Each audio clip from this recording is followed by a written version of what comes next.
ప్రజా సంక్షేమాన్ని రాష్ట్ర ప్రభుత్వం గాలికి వదిలేసిందని మాజీ ఎంపీ జీవి హర్ష కుమార్ విమర్శించారు. సోమవారం Rajamahendravaram Rajiv Gandhi degree college conference హాల్లో ఏర్పాటు చేసిన విలేకరుల సమావేశంలో ఆయన మాట్లాడుతూ ప్రజా సంక్షేమం అని చెప్పి వైసీపీపై కక్ష సాధింపు తప్పితే ప్రజా సంక్షేమాన్ని రాష్ట్ర ప్రభుత్వం గాలికి వదిలేశారని అన్నారు. కూటమి ప్రభుత్వం ప్రజలకు చాలా హామీలు ఇచ్చిందని, కూటమి ప్రభుత్వం ఏర్పడి 160 రోజులు దాటినా వాటిని అమలు చేయలేదని విమర్శించారు. పవన్ కళ్యాణ్ రోడ్లు బాగోలేదని చెప్పారు. అయితే ప్రభుత్వం ఏర్పడిన తరువాత రోడ్లు వేయటం మర్చిపోయారని అన్నారు. 5 నెలల కాలంలో రోడ్ల పరిస్థితి ఏమిటని ప్రశ్నించారు. ఒక్క రహదారైనా వేశారా అని ప్రశ్నించారు. రాజమండ్రి కాకినాడ రోడ్డు పరిస్థితి అంత దారుణంగా ఉందని పేర్కొన్నారు. మా కుటుంబం సేవా గుణం గల ప్రశ్నించే కుటుంబం మాదని అన్నారు.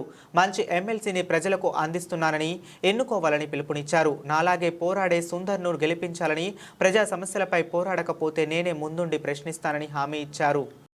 ఖచ్చితంగా ముందుకు తీసుకెళ్తాను. ఆయన పేరైతే పాడు చేయను, ఆయన పేరు నిలబెడతాను. దాంతోపాటు నేను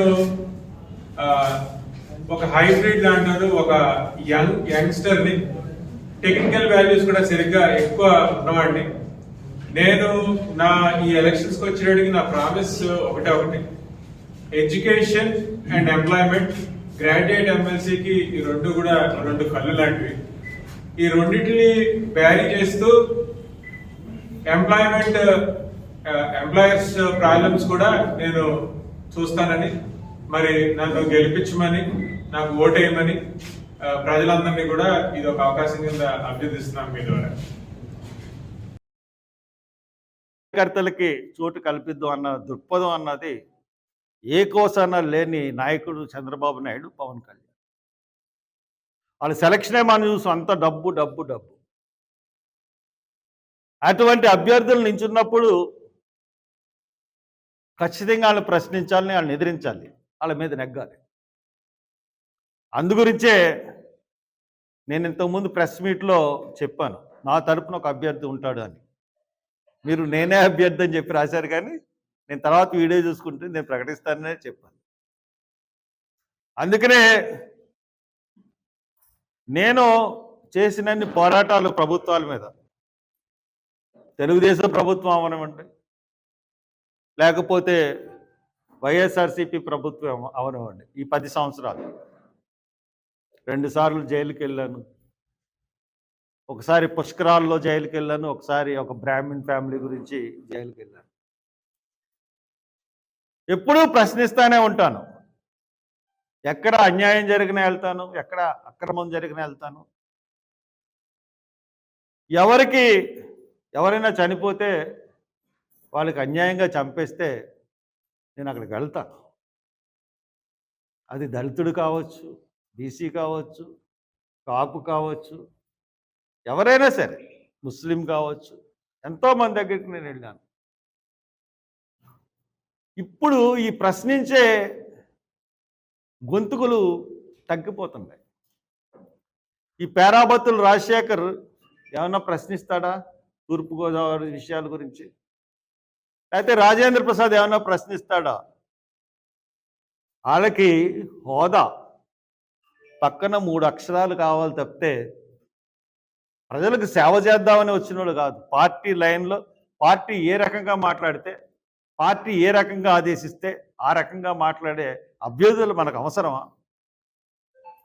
లేకపోతే ప్రజల తరపున మాట్లాడి ప్రజల యొక్క గొంతుని అసెంబ్లీలో కానీ కౌన్సిల్లో కానీ వినిపించే గొంతు ముఖ్యమా?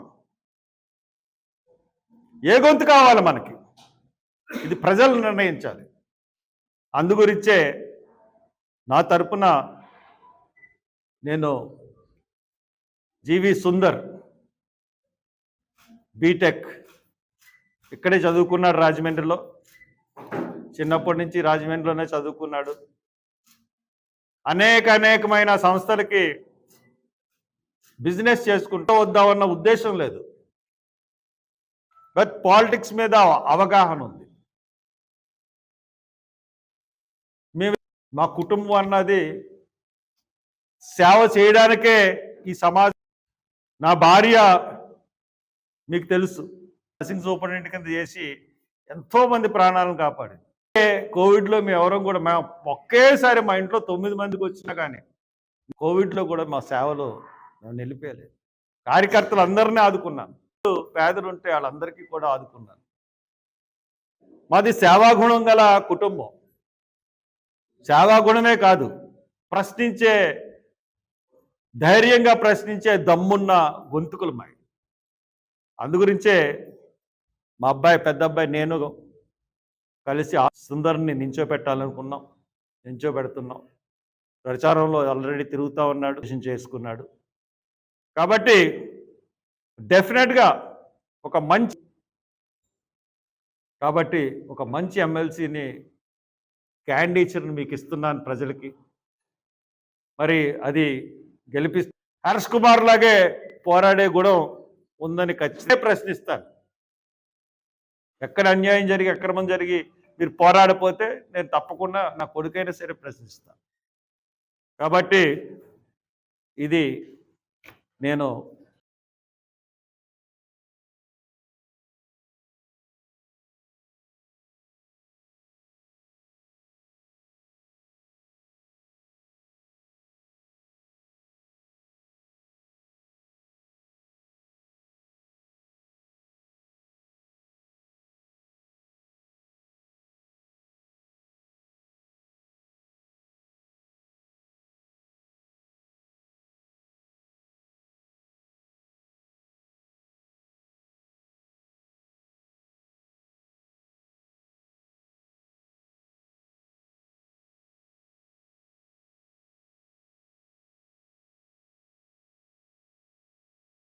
యాక్సిడెంట్ జరుగుతూ ఉంది.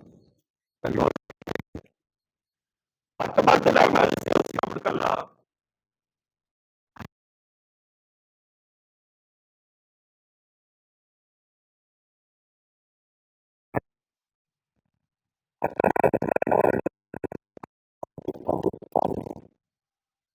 దానికి ఏర్పాటు చేసుకున్నటువంటి ఒక వేదిక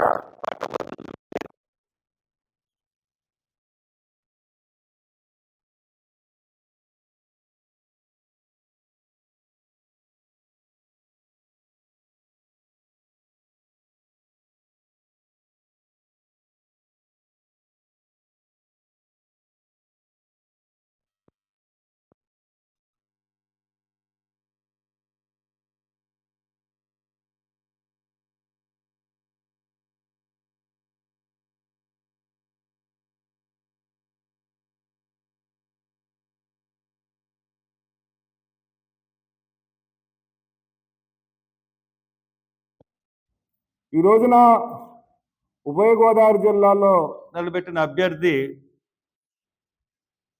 అతని యొక్క క్వాలిఫికేషన్ ఏంటో నాకు తెలియదు, కానీ అతను పేరు పేరాబత్తుల రాజశేఖర్. ఆయన ఏ సేవా కార్యక్రమాలు చేశాడో మనకు తెలియదు, ప్రజల్లో ఉన్నాడో లేదో కూడా తెలియదు. ఇకపోతే గుంటూరు ఎమ్మెల్సీ రాజేంద్ర ప్రసాద్ బీటెక్ చదువుకున్నాడు. ఇంతకుముందు తెలుగుదేశంలో మంత్రి కింద పనిచేశాడు. ఒక కమ్మ, ఒక కాపు, చంద్రబాబు నాయుడు, పవన్ కళ్యాణ్ పంచుకుంటారు. ఈ కులాలకు తప్ప, ఈ అగ్రకులాలకు తప్ప బలహీన వర్గాలకి మనం చోటు కల్పిద్దాం, కార్యకర్తలకి, డబ్బు లేని కార్యకర్తలకి చోటు కల్పిద్దాం అన్న దృక్పథం అన్నది ఏ కోసాన లేని నాయకుడు చంద్రబాబు నాయుడు, పవన్ కళ్యాణ్. వాళ్ళ సెలక్షనే మనం చూసాం, అంత డబ్బు డబ్బు డబ్బు.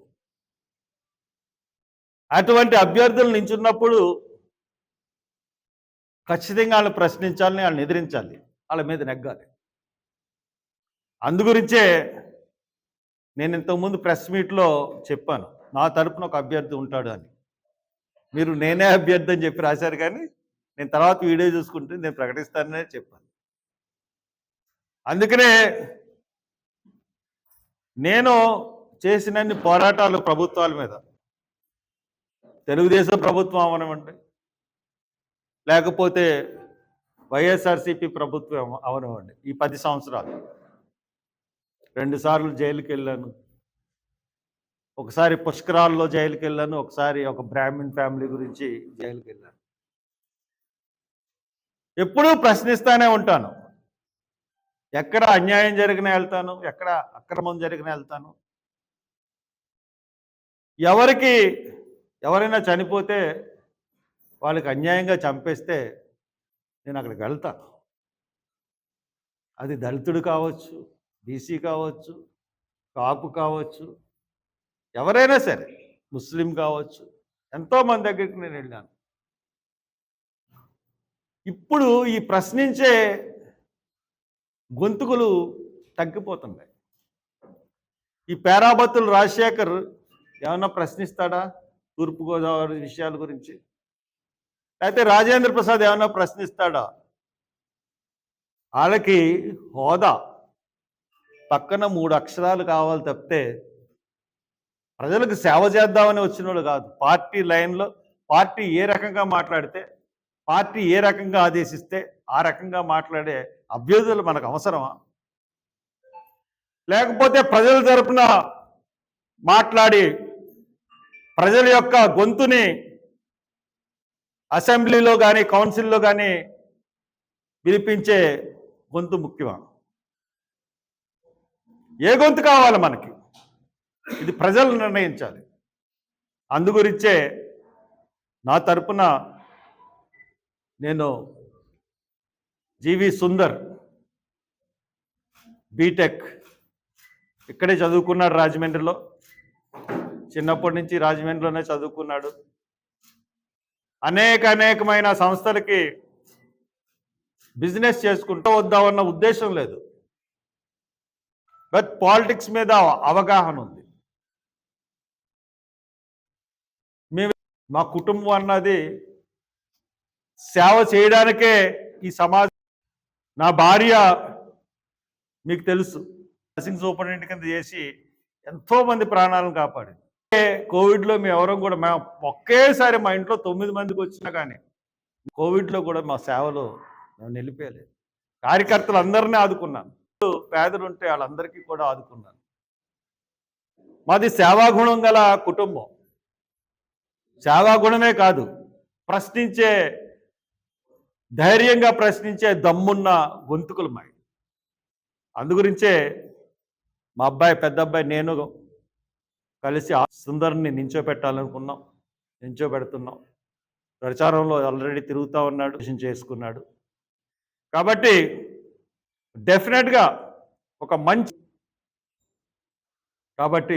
మంచి ఎమ్మెల్సీని క్యాండిడేచర్ని మీకు ఇస్తున్నాను ప్రజలకి.